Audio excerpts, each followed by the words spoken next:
What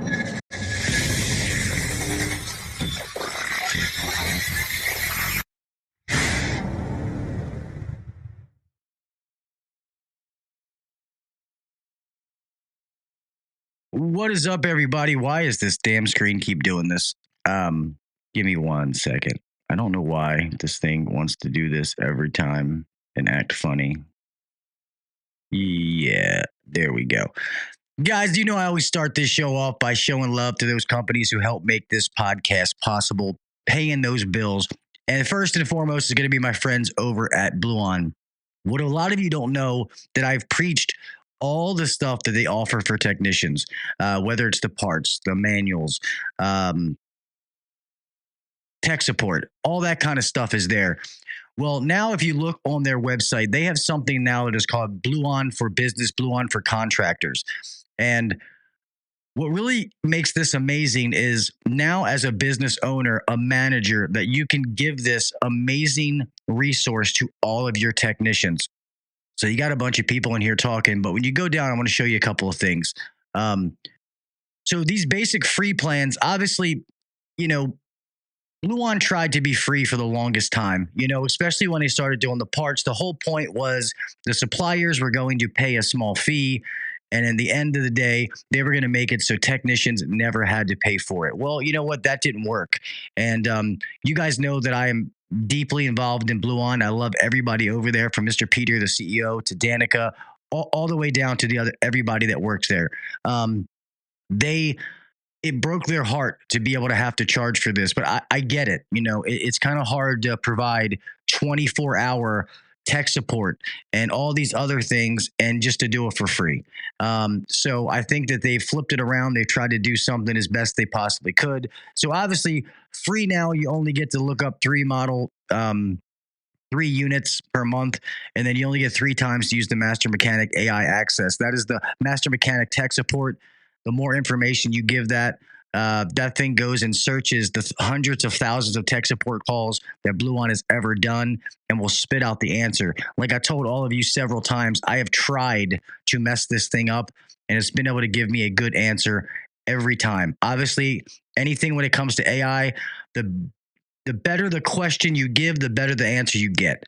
And I'm going to try to do a video where I'm going to record my screen so you can actually see that. But now with that free plan, you do not get live tech support access. You do not get replacement part, and you do not get team management or training insights.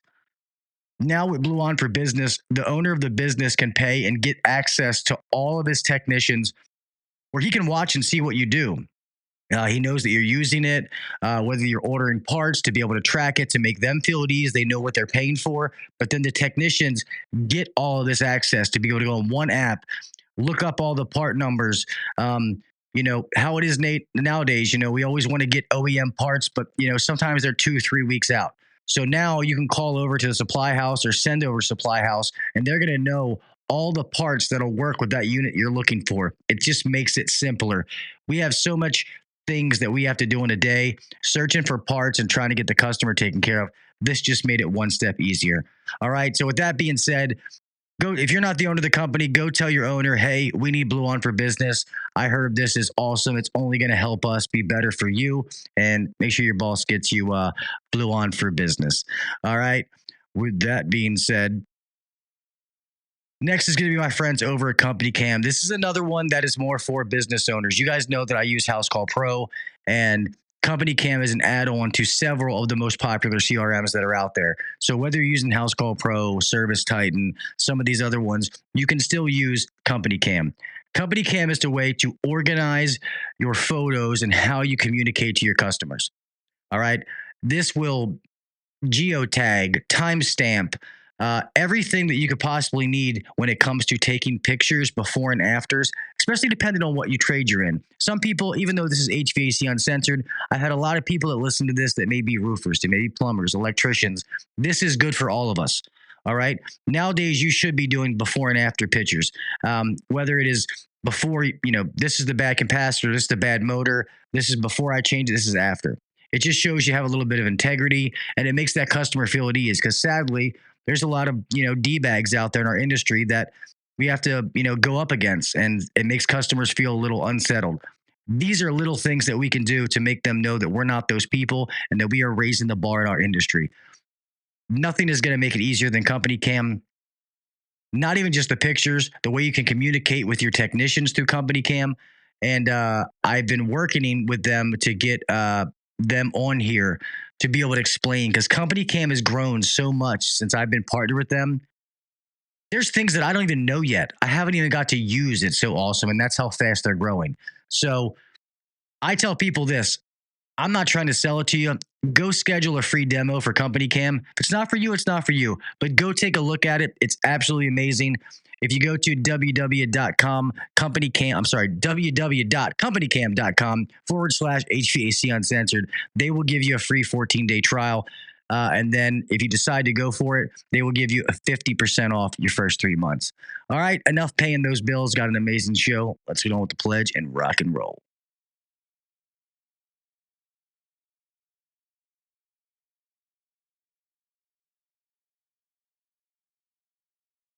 I pledge allegiance to the flag of the United States of America and to the republic for which it stands, one nation under God, indivisible, with liberty and justice for all. God bless the United States. And thank you to all those men and women who defend it.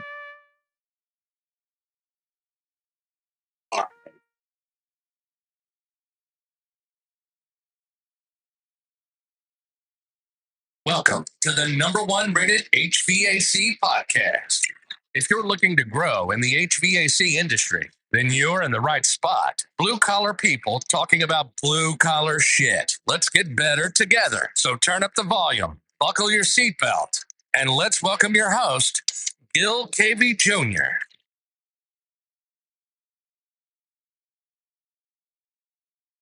What is up, everybody? Welcome back to the HVAC Uncensored podcast. I'm your host, Gil Cavey Jr. Here we are, Friday night, a special night. Gonna try to end this show right around 9 o'clock, give or take a few minutes, so that all of you can go over and check out my friends at HVAC Overtime. I don't like to overlap all of those guys, but I've been waiting to do this episode for a while, and we're gonna get in that in a second. Obviously, you guys see my youngest daughter, Sophia, is here hanging out for a little bit until her food comes. She wanted to come down and hang out with Daddy, so she is here.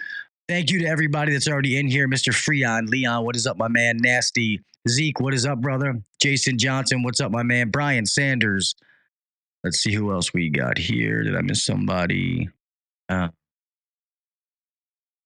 think I got everybody. If I missed somebody, I'm sorry. Real fast before I introduce this guest.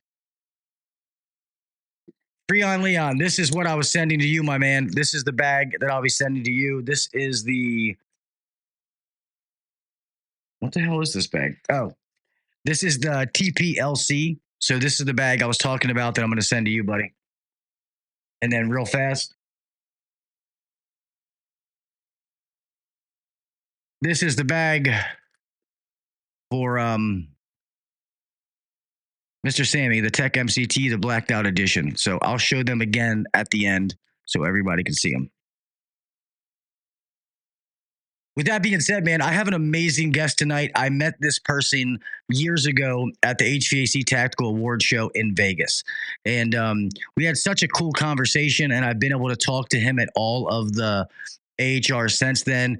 Follow him on social media, and he does so many more things than I could ever have known in these, half an hour, 45-minute conversations we had.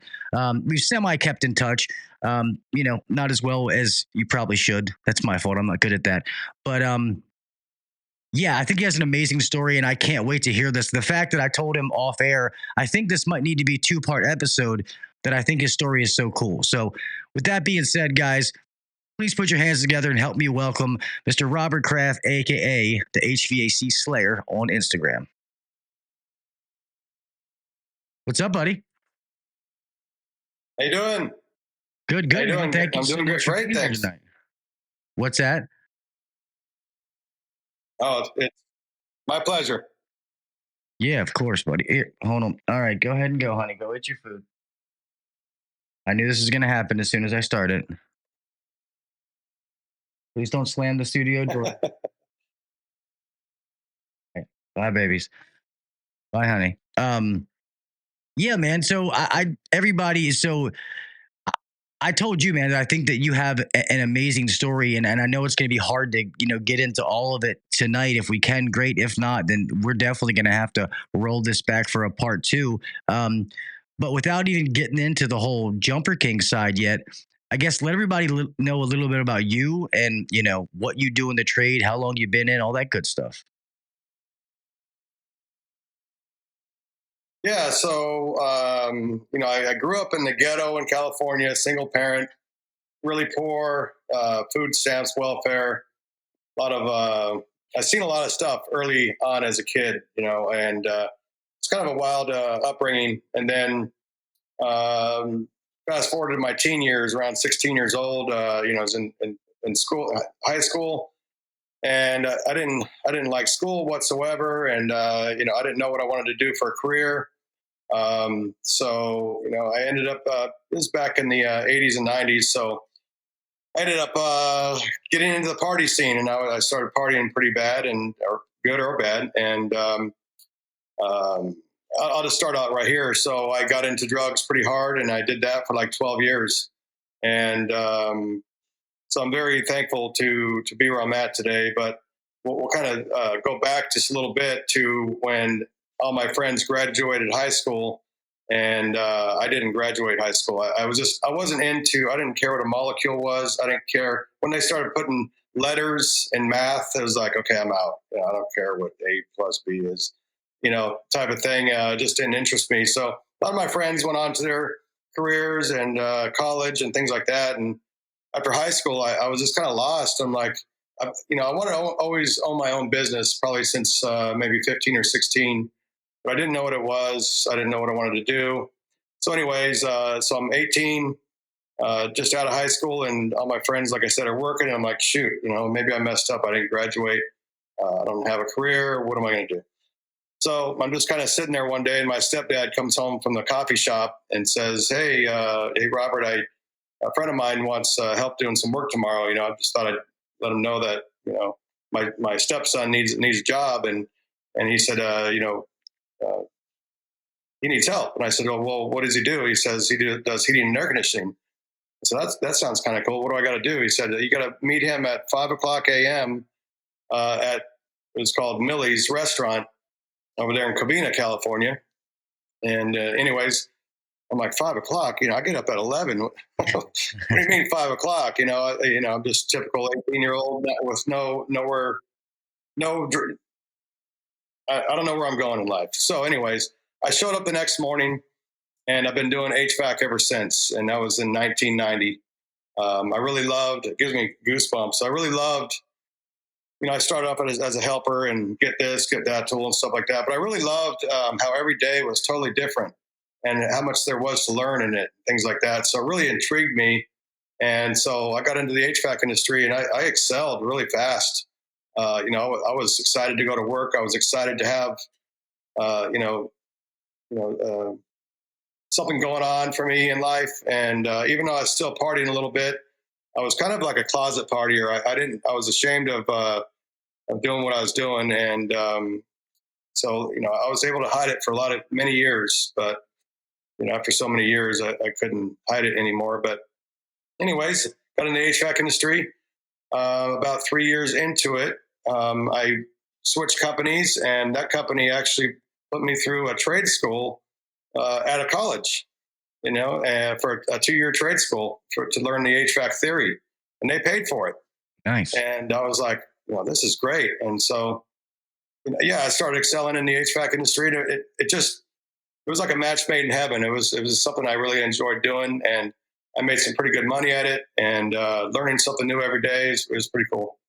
That's awesome, man. So you want me to continue on? Yeah, no, we will here in a second. Just to touch on what you've already said is actually some great information, because I don't know if you actually know, Robert, my story that I fell into drugs, man. I was a drug addict, and I'm very open with it because obviously I'm ashamed of it. I wish it never happened, but it did, and I try to be open with it because it's so prevalent in the trades. And people know that, hey, you're not the only one, man. A bunch of us have been through this. We've beat it. There's a reason that I have 2% tattooed on my arm is because only 2% of addicts actually end up making it. Most of my friends are dead. They're buried. They're tattooed on me too. So when I hear stories like that, man, I know how hard it was. That it starts off just partying, having a good time because you're young and dumb, and you get so far down a fucking road that by the time you turn around, you're like, oh shit, where am I? So that's awesome that you were able to find your way. And also we need to realize that sometimes HVAC can be that path out of it. My dad did this trade, so I just willy-nilly didn't know what I wanted to do in life. And my dad was like, hey, either come work for me or get out of my house. So I'm like, I guess I want to go work for you. And I didn't love it day one. And I think that I did it. I just enjoyed spending time with my dad. And then after a few years, I realized what my dad had given me. And I'm like, hey man, like I make more money than most of my friends. And this is actually pretty fun. Imagine if I actually tried to be good at this. And that's when I started sticking my nose in the books, etc. So I appreciate your story because it's different but similar in the same way. So how long were you in the industry before you were like, I'm going to open my own company kind of deal? Just about 10 years, almost on the nose, just about 10 years. Yeah. I worked for many different companies and I learned a lot from, I worked for big companies, small companies, and anywhere in between. Probably, I would say in 10 years' time, I don't know, maybe 6 to 8 companies. When I wasn't happy at a company, I knew what I was capable of and what I was bringing to the company. And if they didn't realize that or see that or appreciate that, I would try to go to somewhere that would, So yeah, 10 years into the trade. And then in 2001, I finally bit the bullet and started my own business. Nice. And I know that you have a different story than some people. Because the fact that you've switched states, and then I also know, I didn't mean to interrupt you, that little lag is getting in there, so my apologies. And I also know when I first met you, you had like kind of your own thing that I'd never heard of. You were doing something with like dealerships, which I thought was awesome. I'm like, dude, this is genius.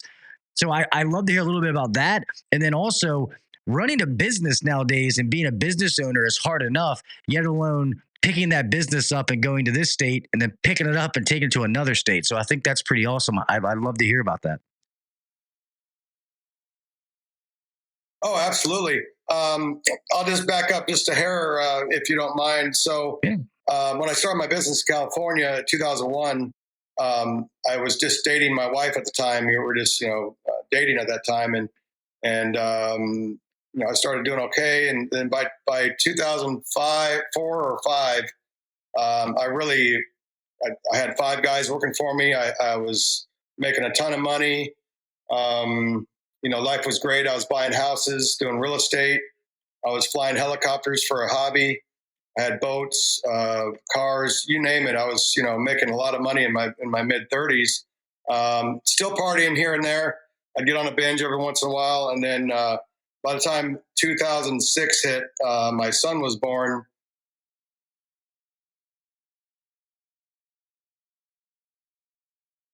Sorry, man. I'm an emotional guy, so hey, you don't got to apologize to me, brother. You ain't got to apologize to me. I wear my heart out. Anyways, my son was born. I said, fuck this. I'm not going to do any more drugs. I'm going to be a dad. So I didn't have a dad in my life. I'm going to be a dad and get my shit together. So I did. Never touched it ever since. I haven't touched drugs since 2006. And that's one of the best decisions of my life. Well, let's stop. So anyways, real fast, dude. Let's stop right there real fast. Congratulations to you, man, because not everybody has that moment, and not everybody is man enough when they have a child to realize that this child depends on me. So you don't have to apologize for your emotions on here, man. And touche to you and congratulations, man. That's fucking awesome. Thanks, man. I really appreciate it. It was. I felt, I just didn't want to. I was living like two lives. I was living a successful business life, and I was living a drug life at the same time. And after a while, I couldn't hide it anymore. I looked terrible. You know, I was doing. I started out with cocaine, and I was doing crystal meth, and that was the kind of thing to do in the '90s and '80s. If you wanted to go out with the hot chicks, you know, you got to party, and so I did, and I liked hot chicks.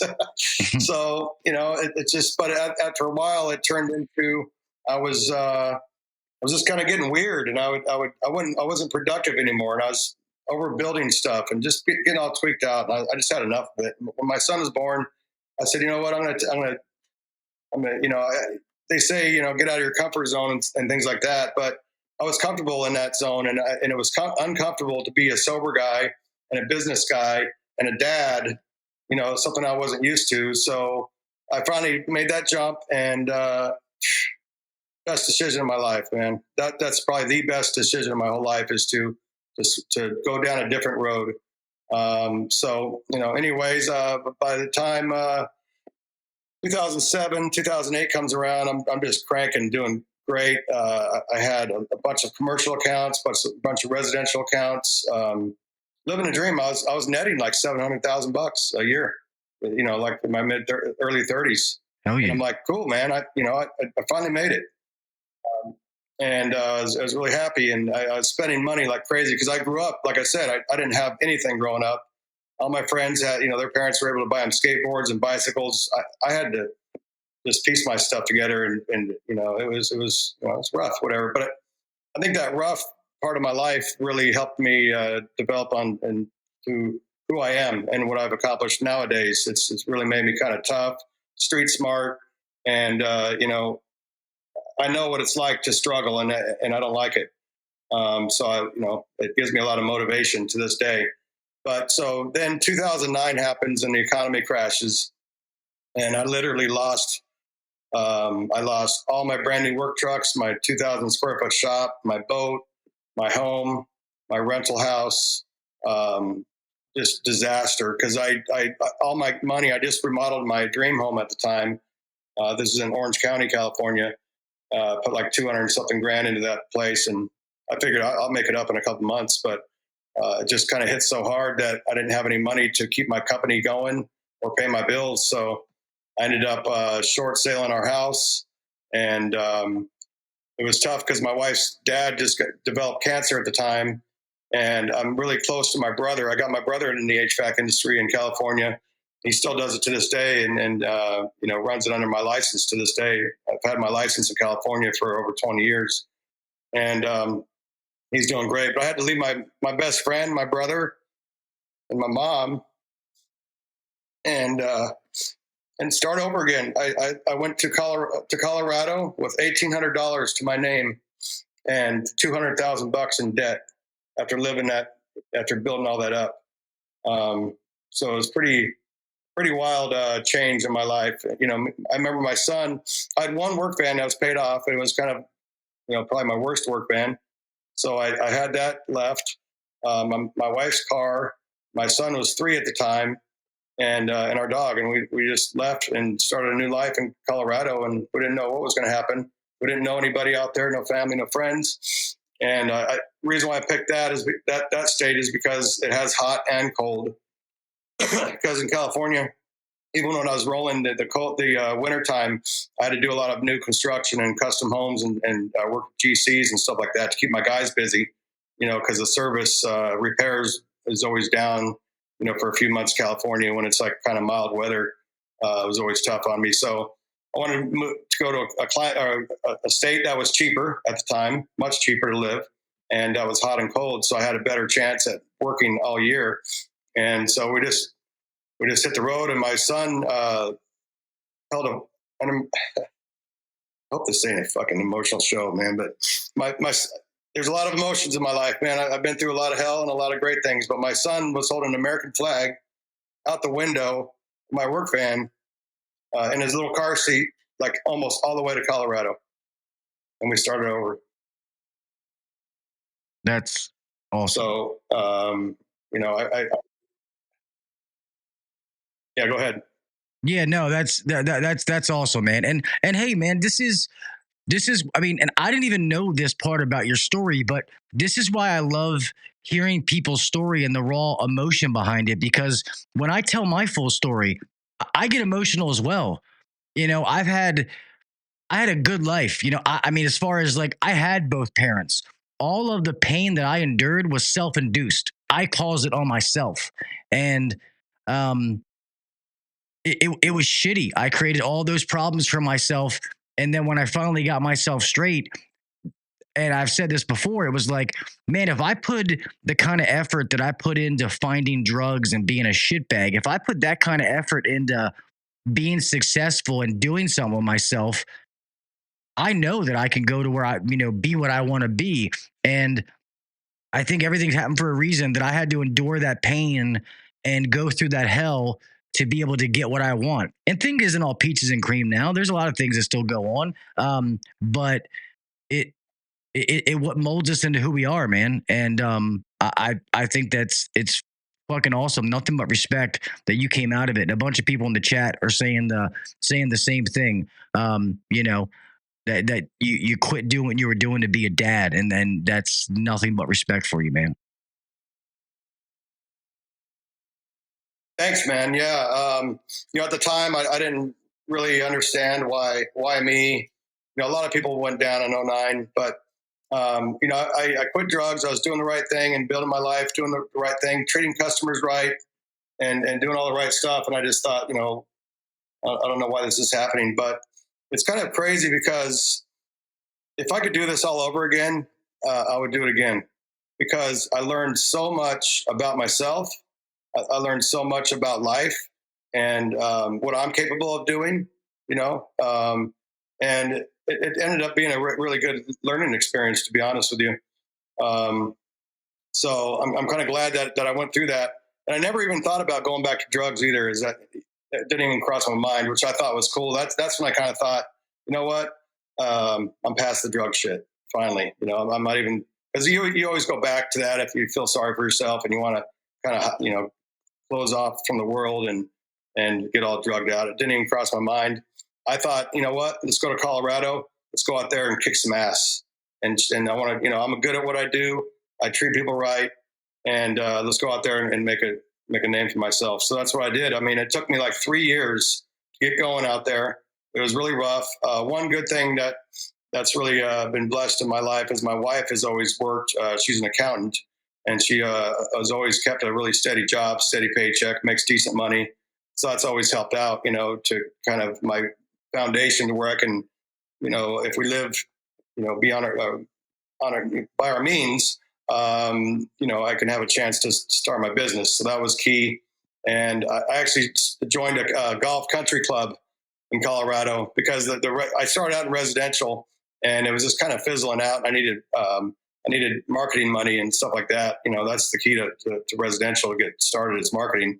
I didn't have the funds for that. So I joined a golf country club, and I couldn't even afford the monthly payments on it. I said, I'm going to go there, I'm going to golf, and I'm going to meet people. I'm going to tell them my story and tell them I need work. I'll change your water heater. I'll fix your light. I'll change your light bulb. I'll change the tires in your car. I don't give a shit. I need to provide for my family and do it. So anyways, that's what I did. That was my mindset. So fast forward, I got this call out of the blue.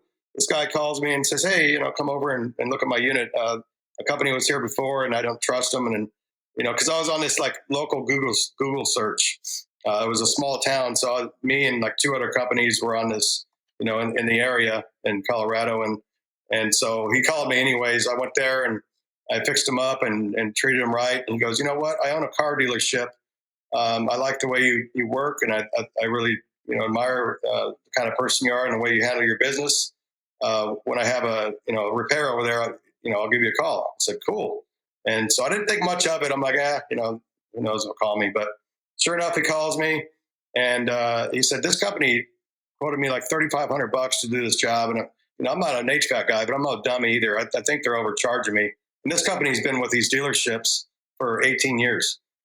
So I go there and I check it out and I'm like, $1,200 and it's fixed, you know, and I made a lot of money. I wasn't undercutting the industry. I don't like doing that. but I charge them a fair price. And he goes, wow, this is crazy. Okay, so they're taking advantage of us because they've been with us for 18 years. And we don't go up on the rooftops and look at all these, rooftop units. So they started looking into them, and they finally found out that they're getting ripped off big time. So that's when I inherited my first dealership. Well, unbeknownst to me, this company that owned that dealership, like he was the GM and part owner, but there was a company a guy that founded that dealership, an older guy, and they have 28 car dealerships. And so one turned into two, turned into three. Next thing you know, a year or two later, I'm rolling with 34 car dealerships under maintenance account, maintenance agreements, and changed my life. I made a ton of money. I was able to pay off my $200,000 debt. I was able to, provide a good lifestyle for my family. And we finally got out of our rental because when we lost everything in California, my credit score went from 815 to 5 something. And we couldn't, we barely even qualify to rent a place out there. So we rented for a few years and finally bought our first home. I think in 2014 or 12 or whatever it was. I can't remember. But so things started getting good. I was out of debt, making good money. And it was a cool little niche because that's all I did is car dealerships. I did have one bowling alley and one coffee shop, but commercial maintenance was my thing. And so I charged the dealerships monthly fees for their monthly billing for their car dealerships. So I was pulling in a really good monthly income, whether I worked or not, which was something I wasn't used to. Even in California, I was making good money, but some months I'd make 40 grand, some months I'd make 6. It was all over the place. I didn't know how to budget myself. But this I had a monthly income that I made, and then repairs and replacements were on top of that. So I killed it out there. Was doing really well. When I do the maintenance, it would take me like a month to go through all these buildings and change filters and belts and check them all out.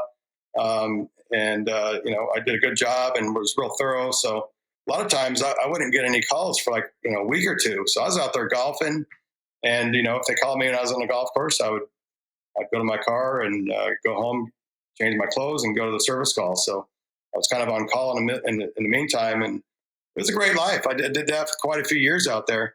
And then let's say about 2 years ago, everything's flowing nice, right? And everything's good. And then my wife goes to the doctors and gets a mammogram and a normal checkup and stuff. And, because she had a lump or whatever, and boom, breast cancer. So then we're sitting, the family is sitting at the table. By this time, my daughter's born. She was born in 2014. We're sitting at the dinner table trying to digest this, this new news, right? Bad news, breast cancer. Okay, great. Well, we get a call right when we're having dinner and discussing this from the doctor, and because they were doing blood tests on her, they said, you need to get to the ER right now. I don't care what you're doing, drop it and get to the ER with it, right this minute. And we're like, what the hell just happened? What's going on? So we go to the ER and then they You're good, buddy. Diagnosed her with leukemia. Oh my God. Since she has leukemia, out of the blue, not even related. So then they're dealing with that. Then they start, looking at her and stuff, and then they say she has skin cancer. So what the fuck is going on here? I'm the one that partied all my life. I'm the one that smoked cigarettes and did all this shit. Why isn't this happening to me? My wife's always been straight-laced and just a, good, hardworking person. It was weird. So anyways, fast forward from there, we got that taken care of. She had her breast removed. Got that. They were able to take out the cancer mostly and get her on some serious medication on the leukemia. They reconstructed her whole nose. They had to do plastic surgery on her whole nose. That's where she had the skin cancer and a few other spots. Got all that done, a year later. And then the doctor says, at the altitude you guys live with her leukemia, it's probably not the best thing to do, to live at this high altitude. It's not life or death thing, but there's not much oxygen because we lived at 7,500 feet elevation up in the mountains, higher than Denver, higher than Colorado Springs. And, I had a 3-acre property, pine trees, deer, we're doing good. And, as you guys seen, I was able to build a show truck and drag that around the country with my family and go to truck shows and things like that. And, all that, that was before this diagnosis and all that kind of thing. So life was good. And then all that happened. And so we're like, well, we need to move down to a lower elevation and, make sure mom stays as healthy as possible. And I didn't want to go back to California because, a lot of reasons. I didn't want to go back there. And I didn't know where we wanted to go. And my son, I'll just say it, I don't give a shit, whatever, but I think people know by now. But my son goes, let's go to Florida. I'm like, Florida? Oh, shit, it's hot out there. AC works probably good out there. And, it's low altitude, obviously. And so we started thinking about it and looked at, the equity in our house. We had a little bit. And so I said, hey, let me try to sell my business. My business was worth, as a one-man show, about $400,000. I got it appraised by a business broker. And I'm like, cool, man. We can move and have a couple bucks in our pocket and start over again. And so I had my business on for sale for like 4 months and a couple looky-loos. But the problem with it was, and I learned another lesson here is when I leave, I'm the business. People hired Robert. They didn't hire a company name was HVAC Maintenance Company. They didn't hire the company. They hired Robert. And so when I leave, my business is pretty much worthless. Yeah, they can get the accounts, but who's to guarantee that they're going to keep these accounts? So I wasn't able to sell my business. And I had to close my business with zero, walk away from it. Man. So that was tough. My customers, they literally cried like I'm crying today. I'm a fucking cry. I'm a tough motherfucker, man. But I'm emotional. I don't need to act tough or all that shit, man. I'm not insecure. I've been through a lot of shit and I'm a tough guy, but I'm also an emotional guy. And I'm kind of proud of that because I don't have to, try to prove anything to anybody, man. I'm who I am. If you don't like it, I don't care. But a lot of people do like me because I am that way. But anyways, so my customers literally cried when I left. They're like, Robert, yeah, for sure. Definitely. I'm a real, I don't hide shit. Anyways, so my customers are like, what are we going to do? We waited 18 years to find someone like you. We're not going to be able to replace you. I'm like, I don't know. I mean, they made me feel so bad, but they didn't mean to. But they're like, we understand your wife's, situation and we wish you the best. So we basically packed up, sold our house, lived in an apartment building for a couple months, which was a very tough thing to do. Coming from, making all that money and stuff. And I had a little bit of savings, but nothing crazy. I spent a lot of it on my show truck. I was kind of blindsided, I mean, my show truck cost a lot of money and I didn't build it for, a lot of people here have seen my, I'll talk about my Jumper King HVAC, Nate, that's coming up. But the show truck, me and my son, it was me and my son's project. We said, let's build a show truck. We were into big trucks. I've always liked big trucks. And he's like, I said, let's build one. And we built it together. I mean, I paid for a lot of companies to do some work on it, but I ended up having 32 sponsors on that truck. I think I put about $160,000 into that truck. And it wasn't because, hey, look at my truck, how cool it is. I wanted to take that to SEMA. And SEMA is like AHR for the vehicle industry. It's the biggest car show in the world. It's in Vegas every year. And so we built the show truck and we traveled across. We went to Texas, Missouri, Florida, and Vegas, and towed it behind my other truck and traveled the country. And this is back in the COVID days when everyone like locked down wearing masks, and we're out there saying, you know what, we're going to if we die of this shit or whatever it was, because we didn't know at the time what was going on, we're going to go out and have some fun. Let's go have fun. I'm not going to sit at home locked down.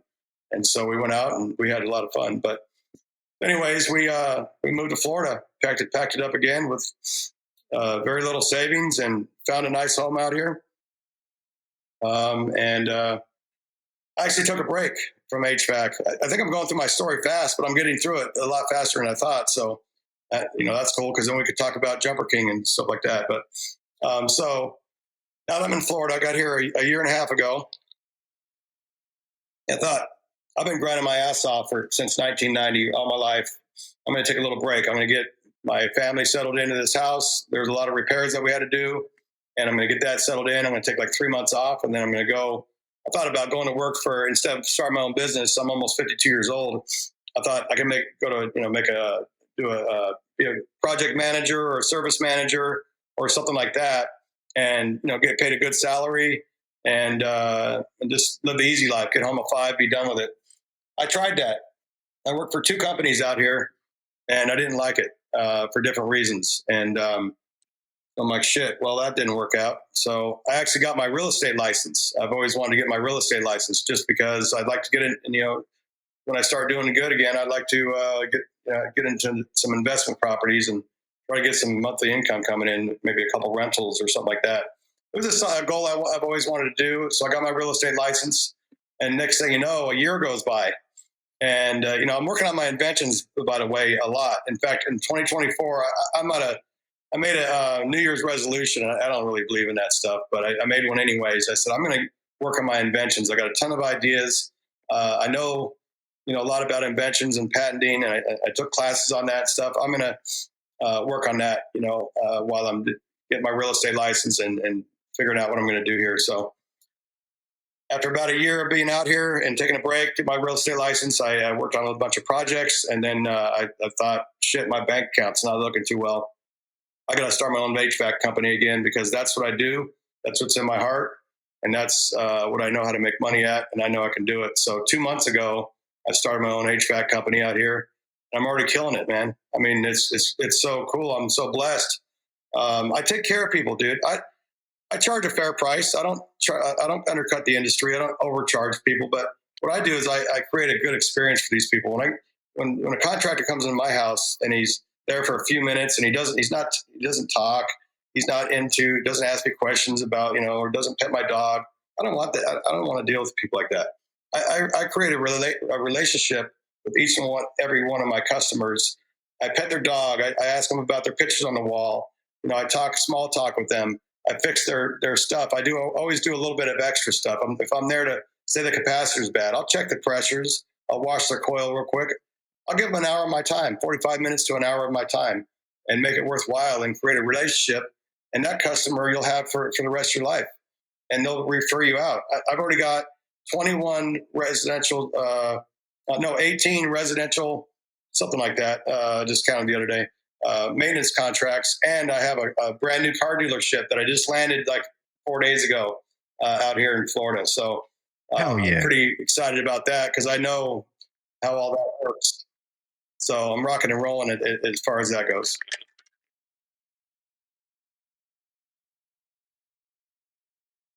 This HVAC Nate says, how do I deal with difficult customers? I take it with a grain of salt. I've had customers where they just complain about everything, and I basically fire them. But, if they're complaining about the money, I say, look, you know what? I'll give you your whole money back. I'll give you everything back that you paid for. I don't want any bad reviews. We'll just part our ways.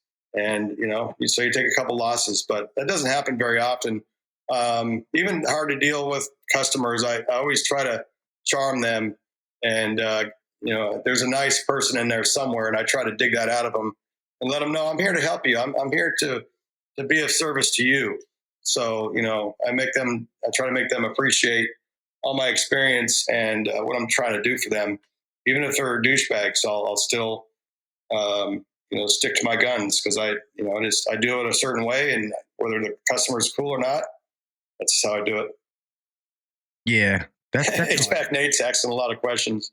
I don't know how much I interact or whatever, but So yeah, so the invention thing.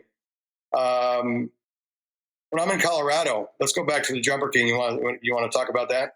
Yeah. Go ahead. And first, before we get into the Jumper King, I want to thank you for sharing that whole story, man. And emotional. To be honest, you almost had a tear in my eye, and we can. Everybody out here doesn't have to hear my story; they know. But you'd be surprised how many similarities we have, brother. That's all I'm going to say. You'd be surprised how many similarities we have. So as you're saying that, I'm thinking things in my mind, taking me to places, and it almost makes me want to get, emotional. So I appreciate you being genuine, being real, and sharing. I didn't know that that's what you were going to do, but I appreciate you being real and sharing that story, man, because you'll be surprised. Somebody's going to listen to this and it's going to help them. I guarantee it. That's why I share my story so much, because I get emails saying, thank you so much. This motivated me, blah, blah, blah, this. So I appreciate you doing that. But yes, on to the Jumper King and some things where we can smile and, don't got to be sad. Yeah, no, I mean, like I said, that it's all meant for a reason. We're happy out here. My wife's doing good. She has a good job out here. And all the stuff, all the sad stuff and bad stuff that I've been through made it to where out here, I wasn't scared to start my own business out here one bit. I just knew that, okay, get your license, do this, do that, get your name out there, and it'll take off from there. So all those bad things I've been through in my life made me even stronger and less fearful. I really haven't been a fearful type of guy. I've always just gone for it because my worst case scenario is a lot of people's best case scenario. And so, I'm not afraid to fail. And so all that sad stuff and all the stuff I've been through has actually been a blessing. I know that sounds weird, but, so that's kind of how I look at it. It's kind of made me who I am nowadays. And so pretty cool. But so the Jumper King, I've always had ideas. When I was a kid, I was tinkering with stuff. I was always like, this doesn't work very well. How can I make it better? And I've always had that in my head. And like 2004, I had a few ideas. I had a car air filtration system for a vehicle because California wildfires were really bad. They're bad almost every year. And when I was driving down the freeway, even on recycle, I could still smell the smoke. And me being in the HVAC industry, I'm like, well, if I put a carbon filter in there and a bunch of media and all this other stuff, I could put that, in the cabin filter and make this kind of filter type thing that can filter out the smoke and the smell and things like that. So I started working on this idea. This is my first idea ever. It was called the Auto Be Fresh, and I called one of those companies that you see on TV that, hey, send us your invention and we'll help you out and whatever. So I worked with them, and I worked with them for like a year. Spent $12,000, and they ripped me off, man. They ripped me off. So this is back in California when I did that. So I was like, wow. So I guess inventing isn't going to happen because it's a ruthless industry. And I didn't know about licensing at the time. I thought you had to get patents and have millions of dollars and investors and all this other stuff. And I didn't even know what licensing was or what it meant. So I kind of just got a bad taste in my mouth with inventing things, but I was still coming up with ideas because that's just how I am. So then I came up with this magnet strap for your gauges. I was tired of my gauges falling off units and falling on the ground, getting uncalibrated and things like that. So I thought, well, I bought this dog collar or dog leash or whatever it was. I cut it down. I bought a magnet from Home Depot, and I made this little mount and put it on my gauges. When I go to a unit, I just stick my gauges right on the unit. I'm like, man, this is pretty damn cool. But I didn't know what to do with it. Like I said, I was like, I don't want to get ripped off again or have someone steal my idea. So I kind of just made my own and just, at least it worked for me and made my day easier and made it to where I didn't drop my gauges and stuff. And then I came out with, I had an idea for chop saws, miter saws. I said, it'd be cool to have a laser line on there because, when I cut wood and things like that, I can't see my line anymore, my Sharpie line or my pencil line. be cool just to have a laser to show you where your line is. Well, that came out, as you know, it's in all these other tools. So fast forward, that magnet strap that we're talking about, that's a Subco product nowadays, and now it's on meters and that strap with the magnets on all kinds of stuff. And someone came out with it before I did, and that's pretty cool. And so I got a little bit sad about it. Like, shoot, I even came out. This is going to sound weird. I came out with the magnet umbrella. I called it the Sunbrella, and I had 3 different attachments. I had one for sand and dirt, one a magnet, and I had a clamp. But to make me feel better, when I talked to Josh Cooley, the inventor of that umbrella, he came out with it before me, but he didn't. I don't think it came on the market till like 2012. But me and Josh are pretty good friends, really good friends actually, because we work on a lot of stuff through TradeFox, and so he made me feel better. He came up with the idea before me, so I'm like, all right, that makes me feel better because that umbrella, is pretty good. A lot of people have it, it's a good seller. But so what that told me, instead of feeling sorry for myself, what that told me is I have legit ideas. Like, a lot of my ideas are on the market, selling and helping people. I'm like, I might have something here. I might have a blessing, with a talent. And so I thought about how do I make that work? And so I came across this company called InventRight. Some guys might have seen some posts that I've done about that, but they have this licensing. I saw it on YouTube or something. They have this licensing your ideas class. It's a class. It's a year-long class. You get a coach, and it was like $2,800. So I joined that in like 2017 to learn how do I get my ideas out there? How do I license products? So I took that class. I learned a lot of stuff about that class, anything from patents to how to negotiate with these companies, who to call, all that stuff. And so that was like another one of my best decisions I made in my life, because I really had a clear understanding of what licensing was. I didn't have to come up with millions of dollars.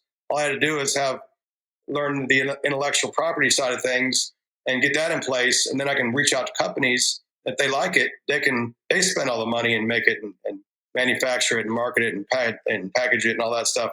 And I just have to have the protection on it. And so I learned how to do that. And then I and this is back in Colorado. I was starting a 12.5 ton train unit, and I had jumpers, piggybacked up with jumpers. And I've been doing this a long time. I'd always do it live and then just bam, stick the alligator clip of your standard jumper wires on the Y1, Y2 fan, whatever it was. And I didn't really have any problems, but I short cycled this compressor and I ruined it. It never started. Now, was it going bad already? I don't know, but I ruined it. And this was one of my car dealerships. It was about half of my car dealerships were all inclusive. So that means that I paid for all the repairs. They gave me a really healthy monthly income, but it was like a full insurance policy. Compressor goes out, anything goes wrong, it's under my dime. So it was a win-win. I did a extra good thorough job of maintenance. So the less breakdowns, the less money out of my pocket, more money I made, and the less hassles they got to deal with. So anyways, when I blew up this compressor, I'm an honest guy. I told him, I said, I was starting your unit and I short cycled the compressor and I blew it up. That cost me like $2,500 or something like that. And I was like, you know what, man, I'm tired of these stupid jumper wires. There's got to be a better tool on the market that I can hook up and turn on when I'm ready and not do this piggyback stuff with all these cheesy little jumper wires. And so I looked on the market, and there was one product that was somewhat similar out there, but it didn't really fit what I was visioning. So I'm like, I took that as a no. So I went to Home Depot right after that job, straight from that job to Home Depot. And I already had a vision in my head what I wanted to do. And I built the first Jumper King. I brought all the stuff home with me, and I built it in my living room.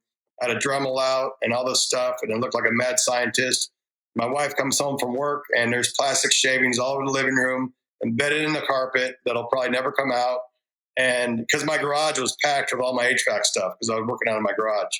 So units, filters, all this stuff. So the only clear space is my living room. And so I built the Jumper King in there. my wife comes home like, what the hell's going on in here, man? You made a huge mess. Because I wasn't even paying attention. I was just like going for it. I'm like, I'm making a tool because I just cost myself $2,500 today. So I'm going to make a tool that I can hook up to a unit and turn on a switch when I'm ready to turn it on. And I can hook it up live and not have to worry about anything. So I made the first Jumper King. I go to work, I don't know, after I built that, and I tried it on the first package unit on a 20-ton rooftop, and hooked up to the fan Y1, Y2. I turned, at that time, I only had one switch. I turned on the switch, and boom, boom, boom. You know, fan, compressor one, compressor two. And I was like, this is freaking badass. This is so cool. And so I'm like, well, I know about licensing. This is a pretty cool tool. So I started calling manufacturers. I can't remember what manufacturers I called, but all the HVAC manufacturers. And I got turned down quite a few times. And I even called Supco, and they actually turned me down. And it was bad timing. They were just, it was just bad timing. They were putting a lot of money into, I think they were acquiring some other company or, big money stuff. And they're like, we just don't have the funds to invest in this at the moment. But maybe you can reach out another time. So a whole year goes by. I go to train to a barbecue to where they have all the vendors out there. And, I still have my Jumper King in my truck and in my work van. And I was using it for a long time, and it had the popper fuse, but it was really big and bulky. And the Trade Fox umbrella was there and a few other Trade Fox tools. And I asked the guy, it says technician invented, proven technician invented, their slogan. I'm like, what's this all about? He goes, this is technician invented stuff. We have a new program called Trade Fox. I'm like, son of a bitch. Okay, cool. So I finished my lunch there. I got back on the freeway. I usually wait till I'm in a quiet spot to deal with business calls and things like that. I got on the freeway with my loud, rattly van, copper pipes banging in the background. I called Supco. I called Jim Adcox. At the time, he was, he's the one of the head guys at Supco. I said, Jim, we need to revisit this Jumper King. I think it's going to be a cool tool that we can do through the Trade Fox program. And he says, yeah, this is a better timing for us. And yeah, we've created this program for inventors and technicians, resubmit it to us. So I did that. And we worked on a lot of prototypes. I had a lot of Universe kick my ass a few times. And I had to redesign it and go back and forth. And, it took a long time to get on the market. And it wasn't Supco's fault. It was just the universe, how the universe can be. Yeah. And I filed for a patent on it and all that kind of stuff. And boom, it launched September 22nd of 2023. Dave Hoosier HVAC, Dave, right? Hoosier, he did the first, I wasn't going to let the cat out of the bag yet because it was still getting on the market and it wasn't quite ready, but Supco sent him one to do a demo on, and he was the first one to ever post about that. And the cat was out of the bag, man. And at first a lot of people were talking crap about it, like, what the hell is this stuff and what is this? And then after a little while, they're like, wait a minute, this is kind of cool. This is kind of interesting. I need to check this out. And that's when the Jumper King came on the market, and it's been a pretty huge success. And I make a little bit of money on it, nothing crazy, because licensing you make a small percentage, but I didn't have to put $1 into manufacturing, tooling, any of that. I got a lot of money in patents at this point on that. I wanted to protect it as much as I can. I have 4 patents on the Jumper King, 2 design patents and 2 utility patents. But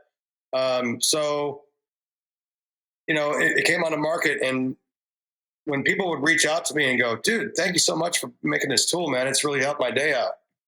Blew me away, man. Blew me away. I'm like, dude, that is, I can't even describe the feeling of helping just one guy out, like do their job in the HVAC industry.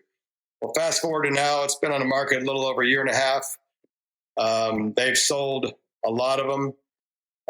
As you know, a lot of people reach out to me on a weekly, daily basis saying thank you. And, this is a cool tool. It's saving me a lot of time, and that means the world to me, man. I've actually made a small impact in the whole HVAC industry from blowing up a compressor, and it's I pinch myself every day. It's a pretty amazing thing, and so yeah, it's pretty crazy. So yeah, that's the Jumper King, and we're always working on trying to improve it, and I hear feedback. There's a couple of tweaks that we're thinking about doing and whatever, but we've already improved the case a little bit, and you got to dial it in as you go. But and another groundbreaking day for me, when I walked into Johnstone Supply and I seen it, in my local Johnstone Supply, and I seen it on the shelf, I almost passed out, man. I bet. It was unbelievable. I'm happy for you, man. That's so awesome. Cool. That's so. Some of my guys have it. And so I don't have one personally, but I'm gonna to be honest. I think I'm gonna buy some, and I'm gonna do a giveaway on here and give some away. Because that is awesome. Just to throw back the support, and it's funny because when something like that comes out, you're like, oh man, like I always thought that would be cool, but the people who actually put in the work to make it happen, and you did that. Like a lot of people think of ideas like, oh, this would be cool, but that's where it ends. They don't put in any work to make it happen. Like you had an issue, and then you're like, okay, how can I solve this problem? And you put in your time, your own money to be able to make something. So I can only imagine how rewarding that is to see it at Johnstone, or, see it, people using it like that. That's gotta be awesome, dude. And good for you. That's fucking amazing. I love that. Oh, it's fucking amazing, dude. It's amazing. Yeah, and it's in all supply houses at this point. It takes a long time to get in supply houses. There's a lot of, they got to create part numbers and get it in the system and all that stuff. And Supco's doing a good job at that. It takes a good year to 2 years to get it in most every supply house. But there's still a lot of supply houses that haven't even heard about it. So they're working on that, stuff like that. But it's an undescribable feeling, man, because, I look back on where I came from, and to where I'm at now. I survived, the crazy shit, and it was cool. It was cool. It took me many years of hard work behind the scenes to get that on the market. And now, I have a really good relationship with my patent attorney. He's out of Ohio. And by the way, if anyone out there is listening to this, want to reach out to me with any HVAC advice or, idea advice and things like that, I'd be happy to help you out. I want to give back to the community. The HVAC industry has given me an amazing life and amazing opportunities, and I provide an amazing life for my family. And so I'd like to give back. The HVAC industry there's amazing people in this industry. There's so many people that support me and the industry itself. So if anyone out there, has some questions, reach out to me. I'll try my best to steer you in the right direction. And I've already helped out a few people that have reached out to me, but I'm not saying I'm the go-to guy or whatever, but I learned it all the hard way and through grinding every day. And I know enough to get a product on the market. And with that said, this is a pretty cool announcement. If the stars align properly, I have 4 new products launching at AHR this year, or in 2025. Four products. Fuck yeah. With 3 different companies. Fuck yeah. And been working on those for many years too. It's not a fast process at all. In fact, the best part of inventing is the day you come up with it and the day it hits the market. Everything in between sucks. It's just it takes forever. Things don't move. It's just a long process. But so this year it just happens to a lot of them are lining, and I'm working with some great companies, and it's got some cool stuff coming out, guys. I think anyways. And so, looking forward to that. I can't wait to see what they are, man. And obviously before they come out, man, You want to come back on and spread the word, just hit me up, dude. You know you're more than welcome on here anytime. Didn't you do something with like golf clubs? Yeah. That's another thing I tried. So when I was in Colorado, I ended up being a big golfer because I joined that country club, met a lot of nice people, and I had like this golf group. We traveled to North Carolina, to New Mexico on golf trips. A bunch of great guys. At least at the time, I ended up befriending all these guys for some weird reasons later on. But anyways, I'm pretty picky on who I hang out with. I don't hang out with a lot of people. I don't have a lot of friends. I'm focused on my family, on my business, and life. And I got a small circle of friends. But anyways, I got into golf really a lot, and I ended up getting pretty good at golf. I was down to like a 5 handicap, and because I had a lot of free time on my hands with my business model, right? And I woke up one day and I told my wife, I'm going to start a golf company and I'm going to make my own golf clubs. And she's like, what the fuck? Are you fucking kidding me? She's like, dude, go take a nap or something, man. You're killing me here. And I'm like, no, I think I can do something good for the industry, and so I did it. I took an equity line of credit out of my house. I had a little bit of money saved up in the bank, and I started my own golf business. I sourced out these a club fitter and a guy to help me with sourcing with the manufacturing and stuff. And I ended up making some of the best golf clubs in the world, man. High end golf clubs. I had a website. The name was Smash Factor Golf, and what I'd do is I'd wake up at 5 o'clock in the morning and work on my golf business till about 7:30, 8, and then I'd go to work, and do my work stuff, and then I'd come home, spend time with my family, have dinner, whatever, and then about 10 o'clock at night till midnight, I'd work on my golf business every single day for a year. I grinded like a son of a bitch because it was, something new to me. It's a very challenging industry. All the big guys, Callaway, TaylorMade, all that stuff, they own the business. And I was just trying to break in there somehow with, with the little bit of money I had. And so fast forward, I had my own golf clubs. I had my own golf gloves. I had my own golf balls. I had tees. I had really nice high-end apparel. And I was actually sponsoring 5 professional long drive guys that were on the Golf Channel with some of my apparel. In fact, the deal was if they got to the finals and got on the Golf Channel on TV with my apparel, I would pay them more, and give them more money if they got to that level. And a couple of guys made it, and so I have footage somewhere in my archives of them on TV wearing my golf stuff on the Golf Channel. And my whole business model with this was when I learned the golf industry, a lot of these big companies, they don't really care about the golfer getting better, to be honest with you. And I was kind of disappointed about that because they always talk about this club will do this, it'll go farther, it'll help this. Some of it's true, but there's a lot of BS in my opinion. And I'm not bad mouthing them or whatever. They do their thing, but I just wasn't into that. So I created a golf company where it was online. You would send your video of your golf swing to me. I would forward that to my golf fitter that's been fitting golf clubs for 40 years.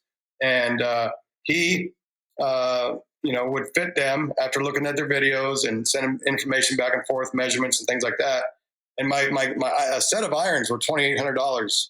And I mean, the metal that they were made of was equal to Japanese samurai sword metal, super soft, nice, high quality carbon steel, And so I didn't want to just go with the average, hacker golf clubs. So I wanted to go to the high end market. So kind of like what PXG did. If anyone knows PXG, it's a high end golf manufacturer. Of course, they had a lot of money to put behind it, but so I started making a buzz because when you bought our golf clubs, we would include 3 months of golf lessons, video golf lessons from one of the best golf teachers out there. I got him on board with me.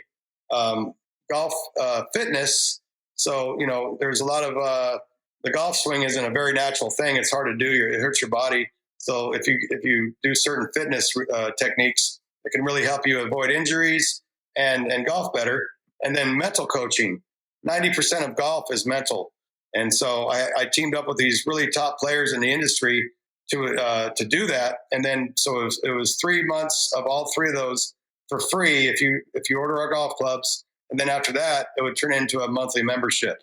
And that's how I'd start making the good money, is the membership fees and the golf, buying the golf clubs. And then I was able to, create enough income to get this business going, because the golf business is not a cheap business.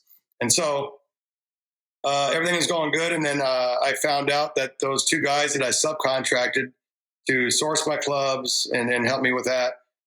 I designed my clubs too, by the way, but they helped me, source them and fit them. They were embezzling money behind my back and overcharging me for a bunch of stuff that I didn't know anything about.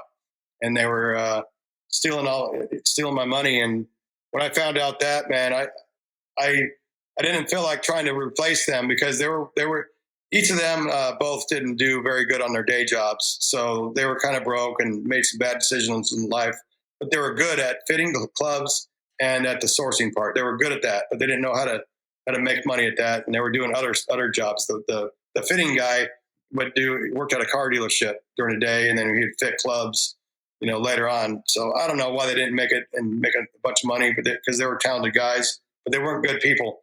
So I didn't feel like trying to, because I was going to give them a commission of sales, and they believed in the company and all that. So I wasn't paying them that much, and it was going to be hard to replace those guys. So I shut the company down, and I told the guy in North Carolina, that's where my club fitter lived. I said, send me my inventory. I don't want to work with you guys anymore. I had $80,000 worth of inventory at this guy's house. And he said, you know what, Robert, fuck you. I'm keeping your shit. Sue my ass. This is my stuff. I'm like, really? All right. You're all right. It really went through my head to fly out there and fucking take this guy out, man, because he's fucking with my family's income, with my future, with my dream for no reason, And I had some really hard feelings about both these guys. I wanted to go out there and just, take care of them. But I couldn't, I got too much to lose. And I was like, okay, well, what do I do? So I ended up suing them. It cost me $8,000 in attorney fees to get my own damn equipment back. So I got my equipment back. No golf company, shut it all down. And then I had a bunch of golf equipment in my basement in Colorado, and I was just tired of looking at it. It was just kind of a hard thing to look at every day. So I ended up throwing a lot of my stuff away, and then I sold some in a garage sale. But I still have to this day 10 full sets of golf clubs. I still have some golf gloves. I still have a lot of stuff for memorabilia and things like that. But yeah, so I tried the golf business, and that's how it ended up. Damn, that's a crazy story. Well, if you ever sell some, let me know. My father-in-law got my son into golf, and my oldest son is actually really good at golf. I play with him. I'm not very good. I just have fun. It's just fun, being out on the golf course, hanging out with people. But yeah, my father-in-law was really good. He went all over the place like you did and played golf, and he got my oldest son into it when he was younger. Bought him a set of clubs when he was like 6, and now he's 6'3", 210. So now it's a little different. But damn, dude, we're like past time, dude. And like I put in there, I said this is one of the first podcasts that I haven't done much talking, and normally being a big mouth, that's frustrating, but I've thoroughly enjoyed this, man. Like, Robert, I knew it was going to be awesome for you to come on, but I'm so glad that you finally did. And there's just so many things that, like I said, that are similar. And, and I won't say them all right now, but, I beat testicular cancer, beat drug addiction. My mom has stage 4 lung cancer right now. My wife has a brain condition. So I know how you're feeling, dude, when you feel like life just fucking beats you down and you don't know if you can go anymore. But because of your family, you just keep fighting and fighting and fighting. And then sometimes fucking light opens up and good things happen. And then all of a sudden the door gets shut and you're like, well, what the fuck? But it's a vicious cycle, but you keep fucking going and you make out in the long run. And I cannot thank you enough for coming on here and being raw and sharing your story. And I promise you that I will get a couple hundred emails about this, and I'll make sure I share anything with you about you sharing your story, man. I wish we could keep going. I feel bad because the overtime show is going on and I ran over, but yeah, dude, thank you so much for coming on here. I appreciate Yeah, sorry guys. story. Thank you so much. It was my pleasure. It helps me out to tell my story too, because it kind of reminds me of to keep on fighting, man. You got to keep on fighting, and I love my wife more than I ever thought I would because of all this. You take life for granted, and my wife's there. We've been married 21 years and together 24 total, but it really made me realize how much I need her in my life and how much I cherish my kids and life and everything else, So, like you said, it all works out in the long run somehow. But I know there's a lot of questions here and stuff like that. I apologize that I went over time. I tend to ramble a lot, but I think I got through my life story pretty well, actually. So, I appreciate everyone coming on. And like I said, maybe we can do a follow up, another time, and maybe for those tools launch and things like that or whatever. But if anyone wants to reach out to me, make sure you're following at Jumper King Official on Instagram and HVAC Slayer. The HVAC Slayer is my everyday kind of just random HVAC stuff, truck stuff. I just throw a bunch of stuff on there of all different kinds. And then my Jumper King is a lot of Jumper King videos and all about that. But I want to thank you so much, Gil. And I'm praying for you that you make it through all your stuff that you're going through. And I hope that my story can give someone some inspiration on, what life looks down. You look at my Instagram, man, it looks like, I have a good life. Don't get me wrong. I'm so blessed, but it's not really reality. I mean, we all go through a lot of hard times, and I just like to keep it real because a lot of people can resonate like shit, man. I thought he was like a rock star, but now you know what I'm saying? Instagram and social media is kind of a glorified version of all the good things that happen in your life and all that kind of stuff is what I'm trying to say. Yeah, and you're 100% right. I'm the same way. Like, I have a lot of good things, and I try to be as open as possible, but not everybody knows, but I have some big changes going on in my life that I'll share with people soon. Some different avenues that I'm taking. But sometimes you have feelings in your heart, and it's just you got to do what you got to do. It defies logic, but it is what it is. And I agree with you about I've actually married the same woman twice. We've been together, for a long time, and I love that woman to death. I wouldn't be where I am without her by my side. I always say she's a pain in the ass, but she's my pain in the ass, and vice versa. So, yeah, no, this is awesome, man. I actually hate to end this, man. And when we get done, I'm going to send you my number, dude. Please stay in touch, and we'll definitely set you up to come back because people are already saying part 2. Fuck yeah! So it's obviously, and the audio hasn't even went out yet. So I know that people are going to want a part 2, man. So sadly, I got to close this out. But once again, thank you so fucking much for coming here, Robert. I appreciate you, brother.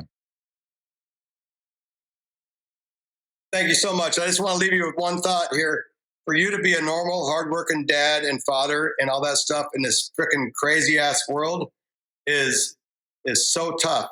And I commend you for that. I commend myself for that, and a lot of people out there for that. It's so hard to be normal in this unnormal world and keep up the great work, because that to me is respect, because a lot of people give in to all this bullshit that's going on out there. And I'm going to refuse to do that. I'm going to stay a good person. I'm going to believe in God. I'm going to love my country. I'm going to love my military. I'm going to love my son. I'm going to love my daughter. And, I just want to leave with that, if that to me is harder and harder to do in this crazy world. So I commend you for being a good, honest person and a good, and doing what you do and all the stuff that you're going through. And keep your chin up. And I appreciate everything. Thank you, brother. Thank you very, very much. You can hang tight, Robert, or if you have to go, man, I get it. It's late. I'm just going to close this out real fast, buddy. Guys, man, that was, I know this is a little different. I enjoyed just sitting here listening, man. I think that story was fucking powerful. And like I said, it reminded me of so many things that I've been through in my life. And, so many things kind of hit home for me. What the drugs, what he's been through, having children and changing his life, what he's been through in the trade, the ups and the downs, keeping his circle small. Like my circle is small. There's only a handful of people that I let close to me. I talk to a lot of people, don't get me wrong, and a lot of people that I call friends. But as far as people that get close to me, it's a very small few. And there was just so many things that were similar. And the fact that he's such a genuine guy, which is what I try to be. Some people think I'm an asshole. That's fine. But I will always be myself, and I won't change for anybody. And even when I started podcasting, I said, if I have to change who I am to put a microphone in front of me, then I'm not going to fucking do it. And I've stuck to my guns, and here we are all these years later and millions of downloads. So I thank everybody for appreciating that in me and sticking with me all these years. So yeah, man, go follow both of Robert's things. So HVAC Slayer, like he said, is his personal one. Jumper King is going to be actually, obviously for the Jumper King. And go buy a Jumper King. And I'm not in the everyday field, but I'm going to buy one just to buy one, to be honest with you, because I like to support people. I like to support stories. And, I think I'm going to buy some to give away as well. So, yeah, I think that's awesome, man. But I want to let you guys go over to get to my friends overtime. I know it's late, so I'm going to go ahead and close this thing out. Thank all of you for being here. I appreciate each and every one of you. I'm going to try to do a live stream tomorrow night. If I make it back in time, I'm actually going to go see Mr. Zeke Warner tomorrow morning, afternoon, whatever the fuck it is. And he's a little bit away from me. So as long as I'm back in time, I'm going to do a live stream tomorrow night. That's just going to be bullshit and hanging out. All right. With that being said, man, be safe out there. We all got somebody to make it home to. I want you to make it home the same way that you left. Keep your head on the swivel. Make sure the breaker's turned off. Whatever it may be, just please be safe. This is Freon Leon's. This is going out to him real fast. This is going out to Leon. And this is going out to Mr. Sam Andrew, Mr. Sammy, who wasn't here tonight. And I still have like 6 more over there. So don't worry. I got plenty of more to give away. The partnership with Vito has been amazing. But with that being said, do the little things, man. Set yourself apart from the next guy or girl. If you're going to do something, do it to the best of your ability or don't do it. Keep trying to get better no matter what it is. I hate people saying, oh, I didn't know. It's 2024. Any information that we could possibly want is at our fingertips. So if you didn't know, it's because you didn't want to know. All right?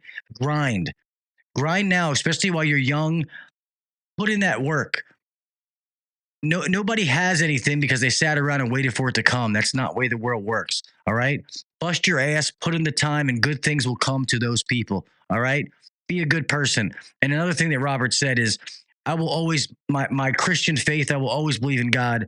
I will always be an American. I will always support our military. Semper Fi, do or fucking die. And I'm never going to change. I'm not going to fall into the social norm. That's not me, never will be, to the day that I fucking die. So with that being said, I love all of you, man. I appreciate you. Have an amazing weekend. And tell my friends over at HVAC Overtime I said hello. All right?